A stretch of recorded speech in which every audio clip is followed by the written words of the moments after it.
என்று சொன்னார்கள். அந்த இறைவன் ஏகனாக இருக்கிறான், ஏகத்துவமாக இருக்கிறான், அநேகன் என்று சொன்னார்கள், பலவாய் இருக்கிறான் என்று சொன்னார்கள். இப்படி இந்த சிவபுராண வாழ்த்துக்களோடு நம்முடைய சிவகுமார் ஐயா அவர்கள் மிக தெள்ளத் தெளிவாக மிக அழகான முறையிலே பல்வேறு கருத்துக்களை இங்கே அவர்கள் பதிவு செய்திருக்கிறார்கள்.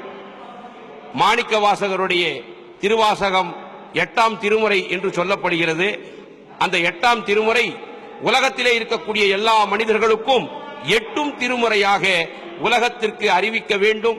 அந்த திருமுறைகளின் மூலமாக மனித சமுதாயம் பல்வேறு ஒழுக்கங்களையும் ஆன்மீக பணியையும் இறை சிந்தனையையும் பெற வேண்டும் என்கின்ற நல்ல நோக்கத்தோடு நம்முடைய குடியாட்டம் நகரத்திலே இந்த முப்பெரு விழாவிலே கலந்து கொண்டு சிறப்பு செய்த DSM சிவகுமார் ஐயா அவர்களை வாழ்த்தி மாணிக்கவாசகருடைய பதிகத்தோடு அவர்களை வாழ்த்துகிறோம்.